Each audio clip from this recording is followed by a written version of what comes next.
Welcome, modern day mystics, fellow truth seekers, James and Justin, back again with another reaction video. And we have made a return to Hindu Saga. We're going to take a look at this popular video called The Story of the Nine Avatars of Durga. I know we did that whole 10 avatars of Vishnu one a while back, and that was pretty popular. So hopefully you guys are going to like this one. We're going to take a look at this and learn something new. Yep.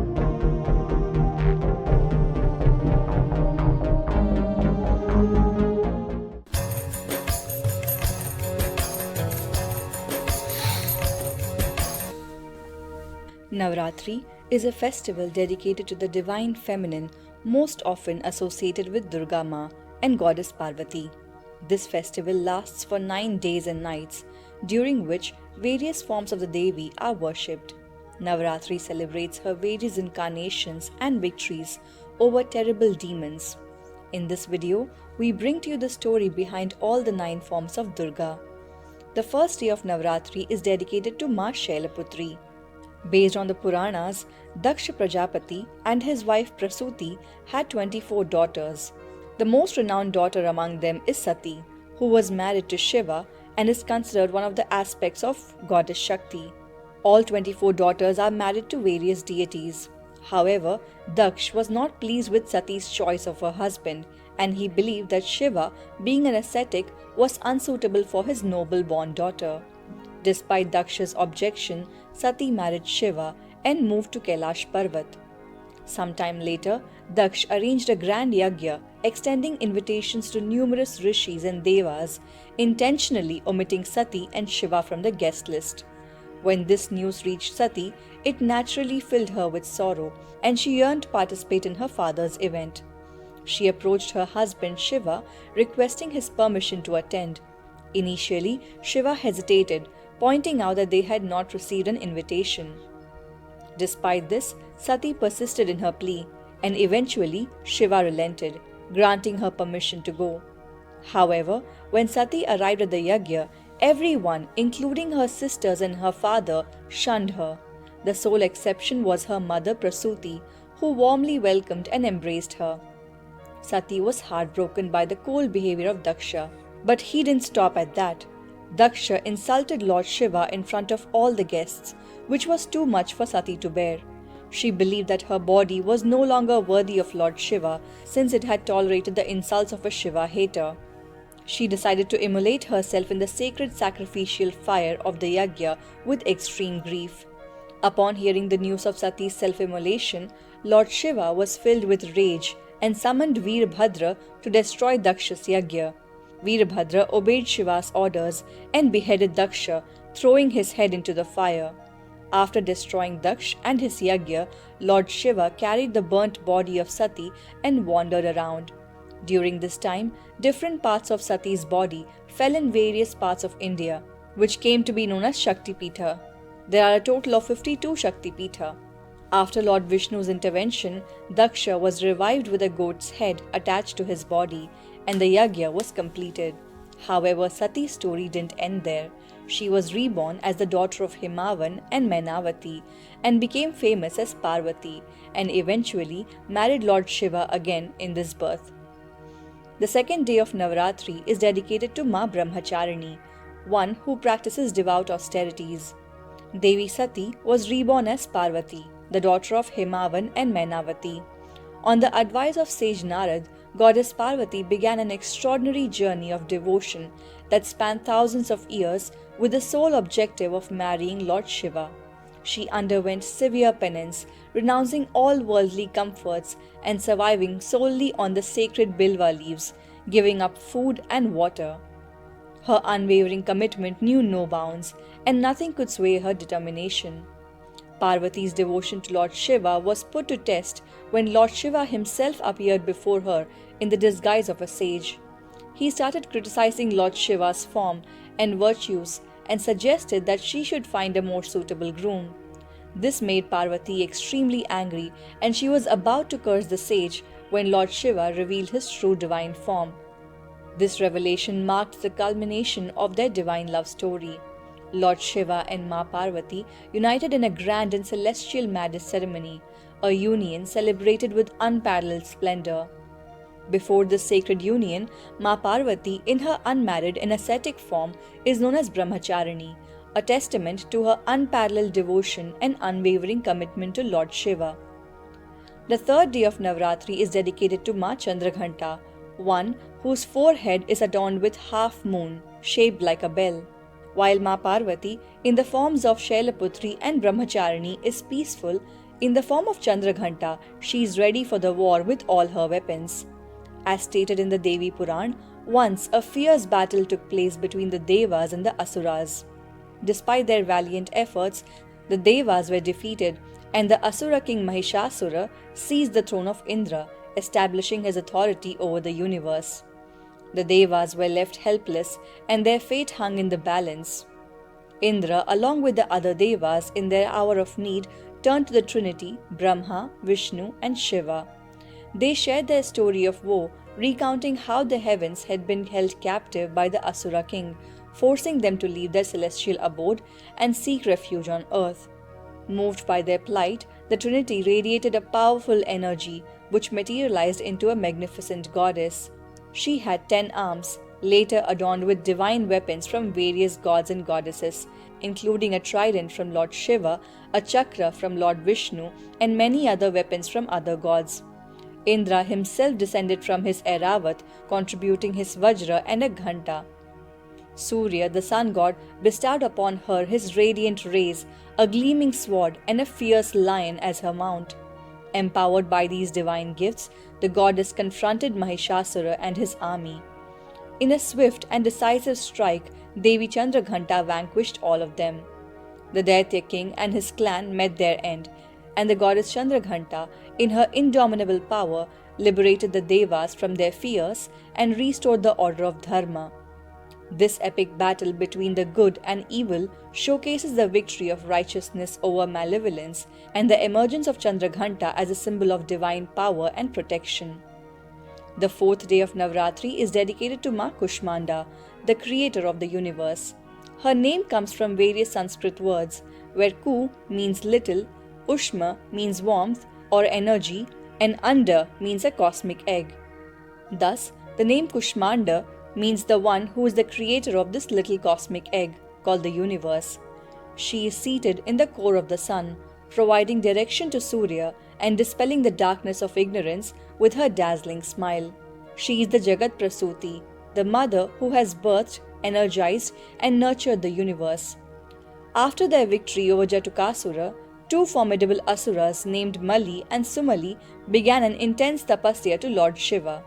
Their tapasya was so profound that it caused their bodies to emit a brilliant radiant glow. Suryadev, the sun god, noticed this increasing brilliance on earth and became intrigued. Leaving his usual position in the solar system, he ventured closer to investigate, inadvertently causing disturbances in the universe. Unbeknownst to them, the brothers were deeply engrossed in meditation and remained oblivious to the sun's approach. As the sun drew nearer, the intense radiance reduced Mali and Sumali to ashes. When Lord Shiva learned of this, anger consumed him, and he hurled his Trishul at Suryadev, rendering the sun god unconscious and casting the entire world into darkness. The disruption led to an imbalance amongst the celestial bodies. Rishi Kashyap, the father of the Devas, was devastated upon seeing Surya lying unconscious on the ground. Overwhelmed by sorrow, he cursed Shiva, prophesying that he would also experience the loss of his son. Realizing his grave mistake, Shiva turned to Parvati for assistance. He helped her realize that she was the ultimate source of all energy and the mother of the universe. Parvati then approached where Suryadev lay and conjured a sphere of fire and light, which we now know as the sun. As she emerged from the fiery ball, she radiated like the eternal beauty of the cosmos. With a little smile, she produced a cosmic egg, and from it, creation began unfolding, and galaxies, planets, plants, animals, insects, and humans came into being. The Adi Shakti, in the form of Ma Kushmanda, bore the universe and chose to reside in the sun's core, fueling it with the power to radiate warmth and light to the universe. Her luminosity powers the sun, and this radiant energy makes her known as Surya Mandal Antarvardhini, indicating her presence within the solar system. On the 5th day of Navaratri, Ma Skandamata is worshipped. She represents the motherly love and strength embodied in the divine. Ma Skandamata is the name given to the sacred form of the goddess, which is a combination of Skanda and Mata, meaning the mother of Lord Skanda, who is popularly known as Kartikeya or Murugan. After the self-immolation of Sati, Lord Shiva, her husband, retreated into a deep meditation, cutting himself off from worldly affairs. Meanwhile, the gods faced a grave threat as the Asuras, led by Tadakasur, mercilessly attacked them. Tadakasur had been fortified by a boon that he would be defeated only by the offspring of Lord Shiva, but Lord Shiva had no children from Sati. In his meditative state, it seemed impossible for the gods to fulfill their hope. Desperate, the gods sought Lord Vishnu's guidance, who informed them that Sati had reincarnated as Parvati, and they should focus their efforts on bringing Sati and Parvati together to produce a divine heir. Sage Narad also advised Parvati to undertake rigorous penance to win over Shiva's heart. Parvati engaged in an unwavering penance that lasted for ages until Shiva and Parvati finally united in a sacred matrimony. The combined energy of this divine couple possessed the potential to annihilate the universe.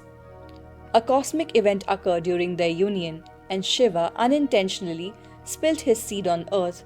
Agnidev was then entrusted with the task of safeguarding the divine seed, but the heat of the seed became unbearable for him. All right, this is a longer one, and it is hot in this room. I am feeling sweaty like you wouldn't believe. It's putting me into a meditative state. Like the flames on the screen. But yeah, there's a lot going on here. It's weird. It's like, I'd like to know the genealogy of this, because it feels like the stories are like winding through each other. Like I'm lost in many of these Letting stories. it wash over me like a blanket of information. But yeah, just trying to absorb it as best I can. To me, the thing that pops out of here is there's definitely obviously a focus on the feminine here and the different expressions going on. So that's kind of what I'm seeing here. Like the one person who like humbled herself and sacrificed herself just because Shiva was insulted.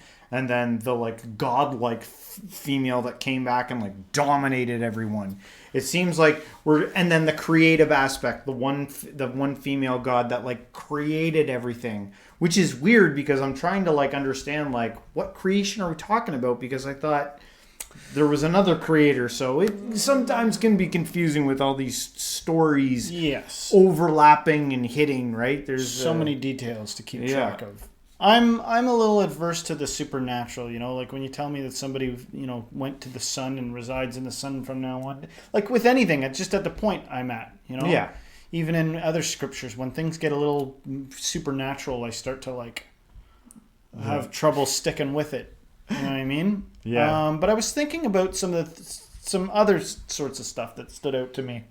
And the ability in the art, of course, to capture beauty and how powerful it is to see the same species as you in some godlike, majestic way, towering over you. The impact that has. And I was, thinking about if it would have the same effect if it was like a bear, you know what I mean? But when you see a larger than life humanoid thing, it does something. And I like the hyper-realistic pictures where it's in a garden, but there's 6 arms, but it's like painted in hyper-realism. You're like, that's mystical and cool. Yeah. And why the arms thing, man? They really stuck with the arms thing. What's not 10 legs, not 10 eyeballs. To me, sticks out is multitasking. The ability to do many things. Yeah, and then I was thinking about the fact that, the cynical part of me comes in, and when there's heroes of the time or people that stood out, and you're like, did they really have powers, or were they super rich or something? Like, what are the things that appeal to people now? What are the things that somebody does that causes a group of disciples to really get around them? Like Jared Leto sells, the lead singer of 30 Seconds to Mars played Joker in the Suicide Squad. He's like, sells tickets to come hang out with him for weekends. You know what I mean? I'm not judging. I'm not hating the game or the player. I'm just saying, were these people just like past? Did they do something that was really appealing to people? Because just being in a pleasant state in real life doesn't seem to have that effect. If you knew a stinking addict on your street that was like, you want to come over and watch me make some tea for you? Yeah. You know what I mean? And like just lazily, sleepily went around and did something like an enlightened person. Yeah. It's not compelling in real life. Well, also there's this time factor, and this is not to be disrespectful. If you come from the place of this is exactly how it was, this is exactly how it's done back then, that's fine, cool, okay, believe that's fine. But what I'm saying is, what if there's an element to all these stories, not just with Hinduism, but all ancient stories, where the longer it goes and the broken telephone, as humanity, we create wilder and wilder and wilder things. And with the ancient origin and nature of this thing, I wonder if there's some of that there, where it's like, where we become so separated by the distance of time that the stories continue to be enhanced and enriched. Okay. Yeah, that's fine. It seems like there could be a lot of that in all the religions, all of the different ones. And I'm even pro the collective effort it would take. Like you do think of someone like Osho, who literally, Bhagwan, who would talk like this. Yeah. You know, and you're like, how did that slow Magoo, and I say that with all respect because I like Osho, get a bunch of people patient enough to sit there and be in their thing? And I'm pro people collaborating and being like, look, we're going to pick a guy. He's going to be the one that, like, you're silent when you walk in the room with him. Yeah. Nobody talks. Yeah. Turn the lights down. And let's get a nice, luxurious, so delicious hall, you know, with incense going. And you be silent when you're in there. I'm cool with generating spookiness or generating mysticalness because it feels good to do. And we need a reason for it. I'm just sort of meta trying to keep it real. I'm trying to keep it ultimately real in my own pursuits of things. Because I'm multidimensional.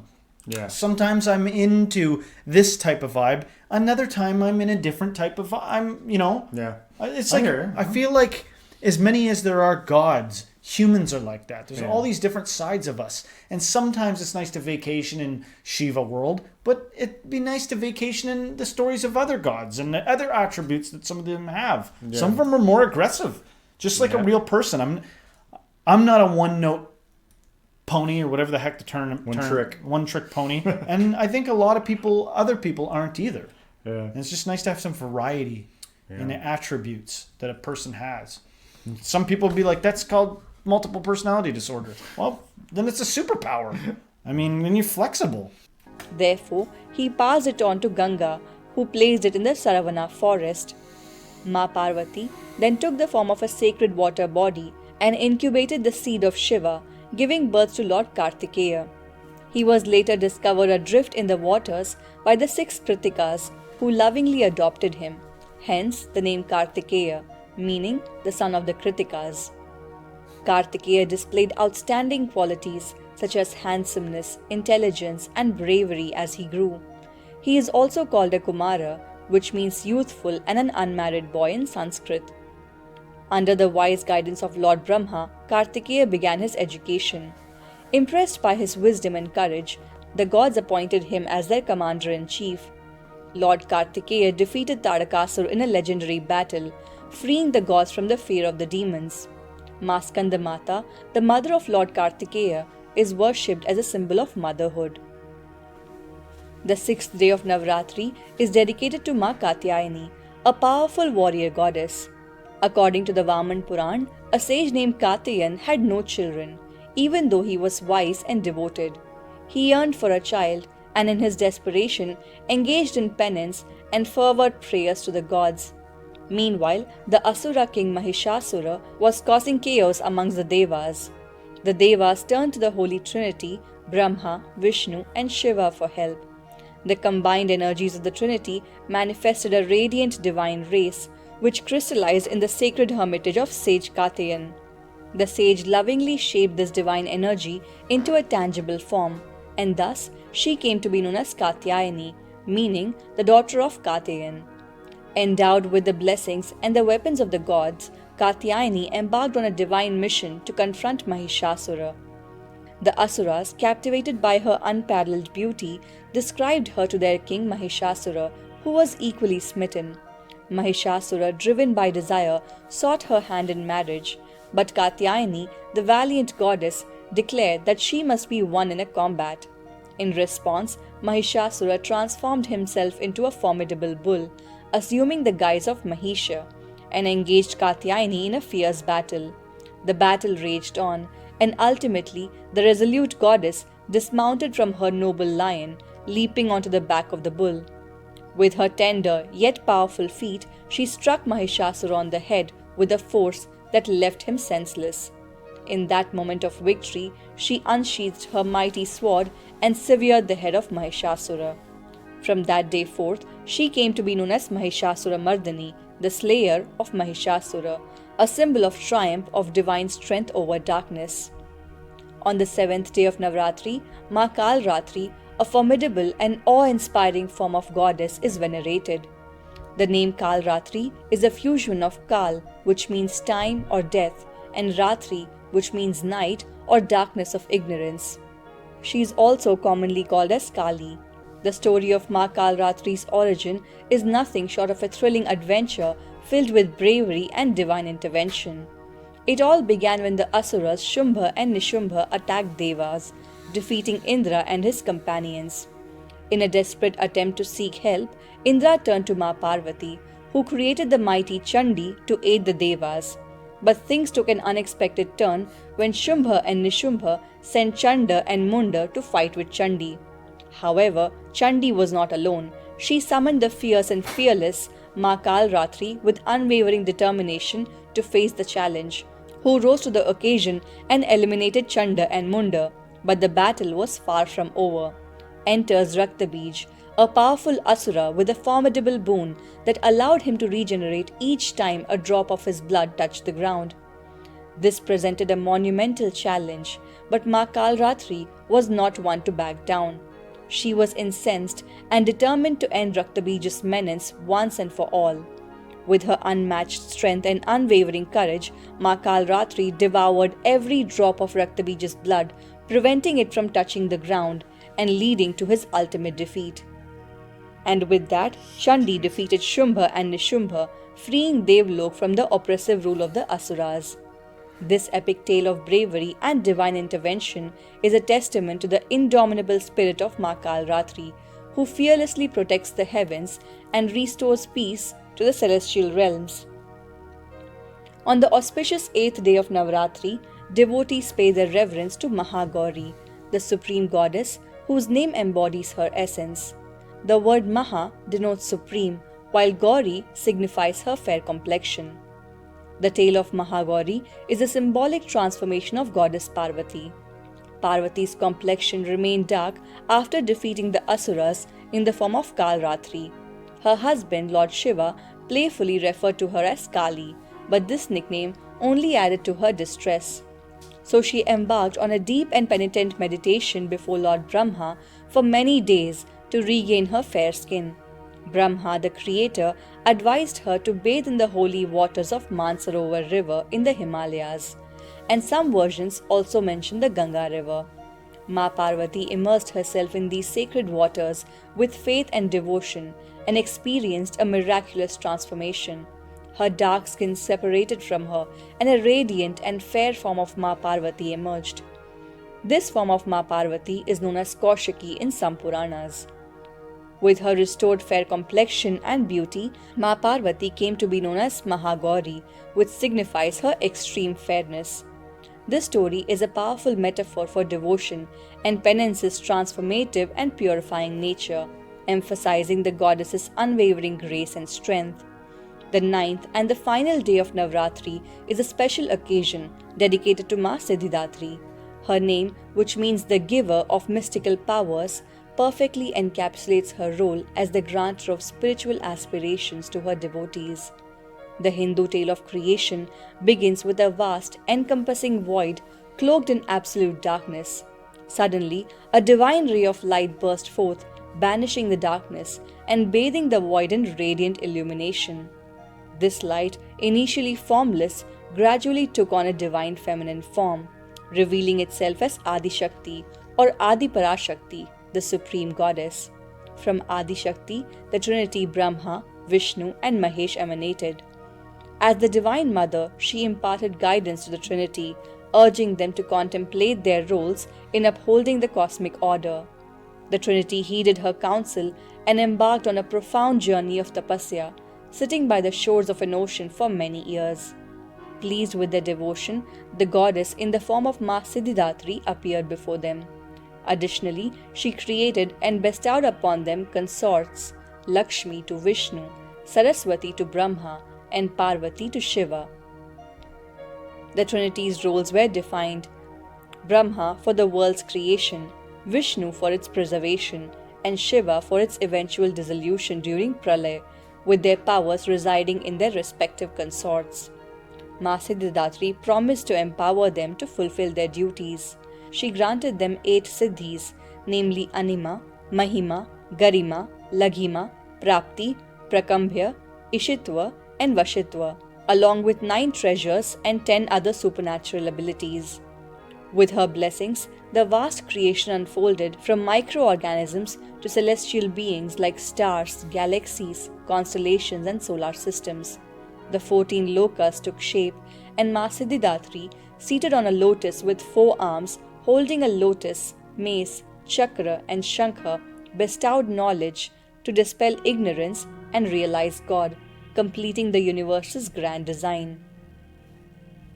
Well, there you have it. Another solid one by Hindu Saga. One thing that kind of stuck out near the end there was how the Trinity, the Holy Trinity, had to come to the last goddess, and she kind of like guided them. Which kind of makes me think about patriarchy within Hinduism. Is there like any set patriarchy, or is it like, because like, why does the head Trinity need to go to the female goddess? Kind of fascinating. It's tough. We always want to be respectful on these channels, Yeah. but there's something to be said about engaging or interfacing with something that's of a very different culture. It's different from what we have, but we want to be respectful. But from my perspective, if that's interesting to anybody watching this, I would say one thing came to mind. I was looking at the artwork and I noticed that there's very consistent with the symbols that are shown up. Like by the end, they were showing image after image of was it Kali with the tongue out? The tongue out, yeah. And it's like you got to make sure that tongue's out. There's also the thing spinning on the wrist, spinning on the one finger, and then like all these things have to be repeated and repeated and repeated. And it got to me thinking about when you go camping and you're like, screw it, I'm taking one shirt this time. Yeah, and you throw caution to the wind and you don't bring the house with you to go camping or whatever. Yeah. And I wonder if there's a God that sort of, when people don't want to like, because some of this seems like, in a game when you want to like stack your character up with things, it's like, well, I'm serving this God. Look at how many arms they got. I upgraded the God with 14 arms. Yeah. And so I've got all my bases covered, you know, and, if you look all the symbols, everything. And so that's the God that I'm going to pray to. And so just from my Western ignoramus vantage point, I'm like, man, I feel a little bit, I have a tendency towards obsessive compulsive. I'd be like, is there a God that's got all the stuff that I can just do a quick thing to, you know what I mean, and be done with it? Like wear a ring, you know what I mean? Oh, this one, all in this ring is all the stuff the other gods got. So I don't even need to think about it. In fact, to swallow the ring now, I don't even have to wear it. It's, it's part of me now. I always want to get away from accumulating things that become burdensome and get to the point. Now, I say that from a neurotic point of view, like neurosis and obsessive compulsive tendencies.